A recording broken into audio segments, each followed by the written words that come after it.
sont un petit peu particulières dans le sens où elles vont tourner avec la même vitesse de rotation que le Soleil, et du coup elles donnent le même angle d'éclairage sur les... Ça c'est bien pour l'observation, les satellites géostationnaires qui sont bien pour les communications, mais ça c'est des orbites un peu particulières.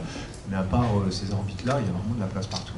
Ce qu'il ne faut pas faire, c'est se gêner sa propre activité. Si tu veux, si nous, et ça c'est plutôt un problème de débris spatiaux ou de microsatellites, mais c'est peut-être compris un peu dans ta question, si nous on en vient à se gêner notre propre activité parce qu'il y a trop de choses en l'air, ça c'est un peu compliqué.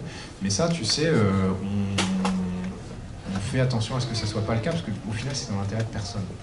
C'est comme ça que ça se régule pour l'instant. Il n'y a pas une organisation mondiale qui donne le droit ou pas aux pays de faire des choses dans l'espace, ça n'existe pas. C'est comme l'espace aérien au-dessus de chez eux, c'est de la souveraineté, tout le monde fait ce qu'il veut, hein, vraiment. Et on ne peut pas interdire aux gens. Mais c'est fait jusque-là vraiment en bonne intelligence. Hein. Alors après, il y a de l'espace militaire aussi, moi je ne sais même pas, tu vois, tout ce qu'il y a dans l'espace, d'observation, de communication, etc., etc. Mais à part ça, tu vois, la station spatiale, on a eu besoin de la bouger pour un conflit de trajectoire, allez, 4 fois en 15 ans.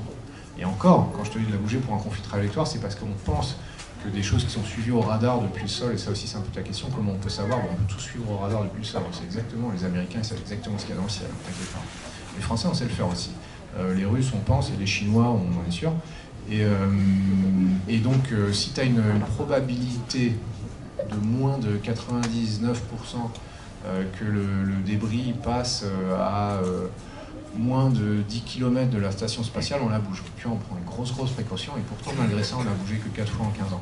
Il y a encore de la place, hein. Il faut juste éviter de faire n'importe quoi. Ce qu'il ne faut pas faire, c'est des tirs de destruction de satellites. Il y a presque tous les pays, les grandes puissances spatiales l'ont fait. Tu montres que tu sais détruire un satellite, comme ça les autres savent un peu de quel bois tu te chauffes, et en général tu le fais sur un de tes satellites à toi, très bien, tu as impressionné la planète. Par contre là tu viens de faire 4 ou 5 000 débris qui vont mettre 10 ans à rentrer dans l'atmosphère et à brûler. Ça c'est un peu embêtant, quoi. Mais pour le reste, pour l'instant ça va. Ta question je l'extrapole aussi, je suis désolé, elle est un peu plus longue, mais si on va sur la Lune ou si on va sur Mars, là pour le coup il y a une question, est-ce qu'on a le droit de planter un drapeau et s'approprier le terrain? Surtout avec la Chine en ce moment. Surtout avec la Chine en ce moment. Alors on n'a pas le droit, sur la Lune on n'a pas le droit. Et ça les Américains et tout le monde d'ailleurs l'ont signé dans les années 60.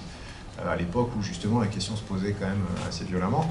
Donc on n'a pas le droit de s'approprier la terre de la Lune, c'est comme l'Antarctique. Le même genre de traité international qui a été signé. Par contre, ce qu'on peut faire, c'est dire, moi je fais une expérience scientifique ici, donc si vous venez dans les 100 km autour, vous gênez mon expérience scientifique, donc vous n'avez pas le droit de venir. Donc il faudra éviter aussi un petit peu ça. Mais pour l'instant, sur la Lune, c'est comme ça. Sur Mars, on n'a pas ce genre de traité, parce qu'on n'y est pas encore sur Mars. Mais il faudra en avoir, il faut un cadre international, sinon c'est le Far West et on n'est pas les cow-boys.